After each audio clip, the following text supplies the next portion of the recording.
instead it was important to have another level of government in the states so that decisions could be made for that particular area. इसके अलावा ये भी बहुत जरूरी था कि स्टेट लेवल पे गवर्नमेंट होने के साथ साथ एक और गवर्नमेंट का लेवल होना चाहिए ताकि डिसीजंस जो हैं एक पर्टिकुलर एरिया में भी लिए जा सके. While each state in India enjoys autonomy in exercising powers on certain issues, कई स्टेट्स ऐसे हैं इंडिया में या हर एक स्टेट इंडिया में जो है एक उसको छूट है कि कुछ इश्यूज पे वो अपनी पावर्स को एक्सरसाइज कर सकता है. Subjects of national concern require that all of these states follow the laws of the central government.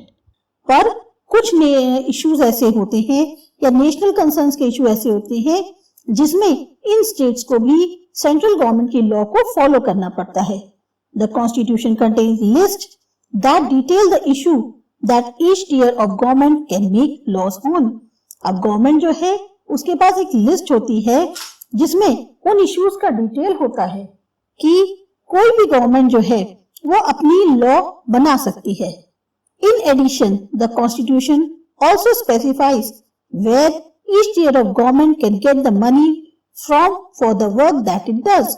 और यहाँ तक कि हर कॉन्स्टिट्यूशन जो है ये भी स्पेसिफाई करता है कि हर एक टीयर जो है गवर्नमेंट का उसको कहाँ से पैसा मिलेगा ताकि वो अपने काम को कर सके. Under federalism, the states are not merely agents of the federal government, but draw their authority from the constitution as well. Federalism के अंदर स्टेट्स जो हैं वो खाली फेडरल गवर्नमेंट के एजेंट्स नहीं होते बल्कि उनके पास अपनी एक अथॉरिटी भी होती है जो कि वो कॉन्स्टिट्यूशन से मिल सकती है उन्हें या उन्हें मिलती है.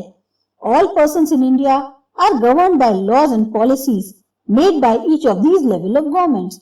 जितने भी लोग इंडिया में रहते हैं सब के सब गवर्न होते हैं लॉज और पॉलिसीज से जो कि in each level of governments जो भी होती हैं वो बनाती है. उससे मतलब एक ऐसा है कि हम लोग जो हैं एक पर्टिकुलर लॉज और पॉलिसीज को फॉलो करते हैं जो भी गवर्नमेंट के द्वारा बनाई जाती हैं चाहे वो गवर्नमेंट किसी भी लेवल की हो.